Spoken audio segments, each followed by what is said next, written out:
and the entire audience sang it back. Ended up being an incredible show. And from that point on, people sang it every single night.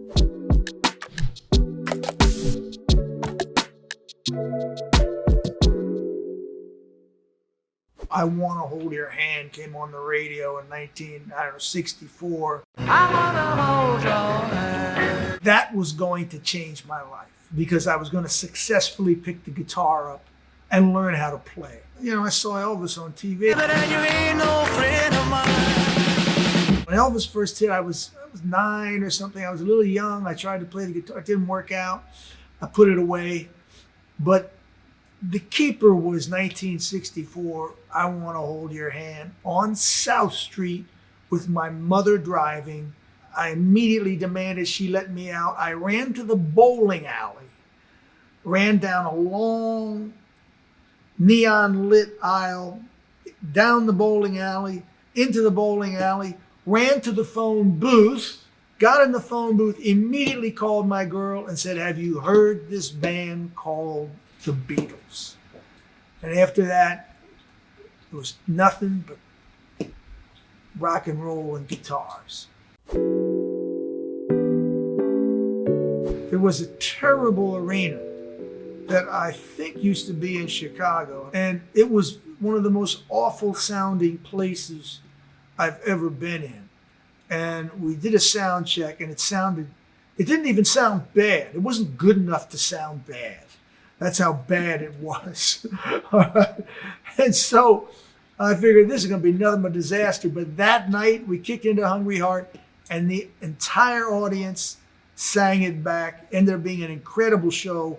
And from that point on, this is way pre-internet, people sang it every single night.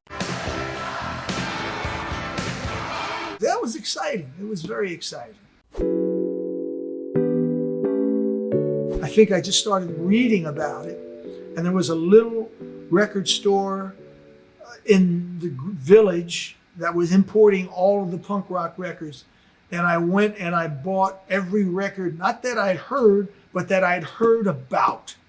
So I bought all the early punk rock records unheard, just to see what that was about. And so that was really the first time I actually heard the records, was when I brought them home and played them by myself in my workroom. It would have been 1978. I went out and I bought a Hank Williams Greatest Hits and played it on my little stereo in Asbury Park over and over again. I'm so lonesome I could cry. And I don't remember what made me run out and buy Hank Williams Greatest Hits, because it took me quite a while before I recognized it as being the invaluable piece of music history that it is. I heard like a Rolling Stone. I had heard the songs of Bob Dylan that were hits on the radio.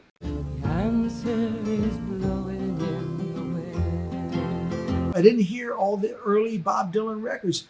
I first heard Bob when he was on Top 40 radio. So that must have been 64, 65. And it was like a Rolling Stone.